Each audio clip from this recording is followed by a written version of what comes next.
Республикалық деңгейде ұйымдастыру алғаш рет 2019 жылы қолға алынған мәшһүр жүсіп оқулары биыл Екібастұз қаласында өтті. Осымен 4-ші рет өтіп отырған сайысқа еліміздің 13 облысы мен 3 қаласынан барлығы 63 үміткер қатысты. Алыстан келген оқушыларды Естай атындағы балалар музыка мектебінің ұжымы күмбірлеген күйменен қарсы алды.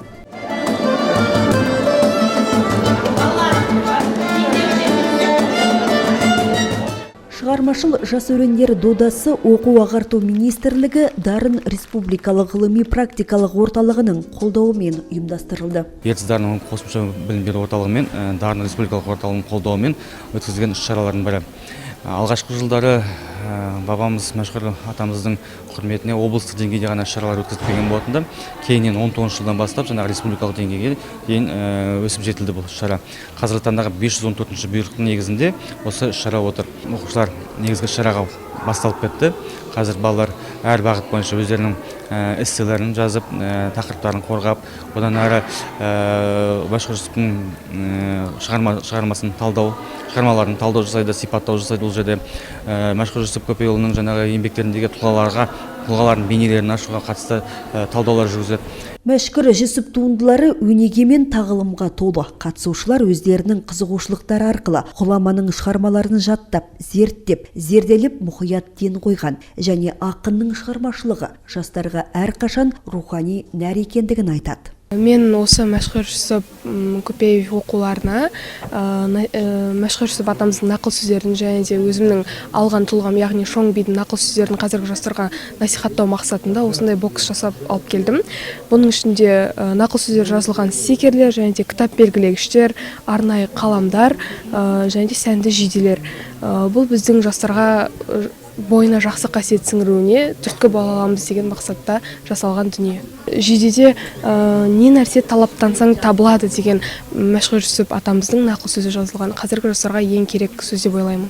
Бағым жанып, республикалыққа келдім. Бір ай көлемінде зерттедік, толықтай кітаптардан іздендік, интернет желісінен жан-жақты ізденіп келдік. Мәшһүр Жүсіпті кім деп елестетеміз? Мәшһүр Жүсіп кім дегенде біз жауап береміз: фольклоршы, философ, ақын, шежіреші, тарихшы деп қана. Ал ол кісінің әулие кісі екенділігін біріміз білсек, енді біріміз білмейміз. Яғни әулие кісі екенділігін баршамызға жаю және де мойындай білу. Сондықтан да мен бұл тақырыпты алдым, қызықтырақ болды және де мәшһүр Жүсіп әулие кісі деген атақты қасына қосу, яғни кім деген кезде. Данышпан шығармашылығының басты ұстанымы адамгершілікті насихаттау, зұлымдықты жазғыру. Жас мәшһүртанушыларды дайындаған ұстаздар да осы бағытқа ден қойыпты. Біз бүгін Екібастұз қаласына осы мәшһүр Жүсіп Көпейұлының оқулары бойынша келіп отырмыз. Соның ішінде 4-ші бағыты бойынша, яғни мәшһүр шығармаларындағы ұлы тұлғалар, соның ішінде біз бақсы балгерлер бойынша келдік. Сайыс біз осы 29 сәуір күні осы жылдың бізде облыс көлемінде өтті. Біз сол жерден бас жүлдені жеңіп, бүгініне осы Екібастұз қаласына келіп тұрмыз. Түркістан облысынан 4 оқушы алып келдік.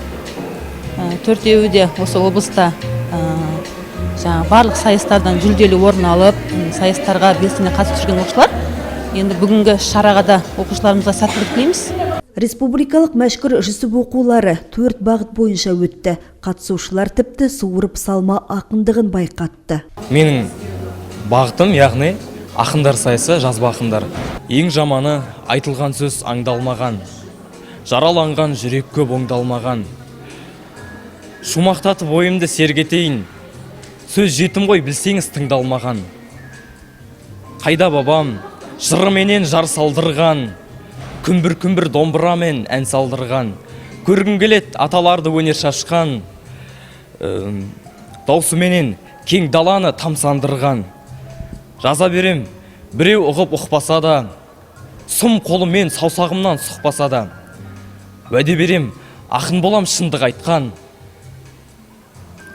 тоқтатпаймын қаламыма қан жұқса да.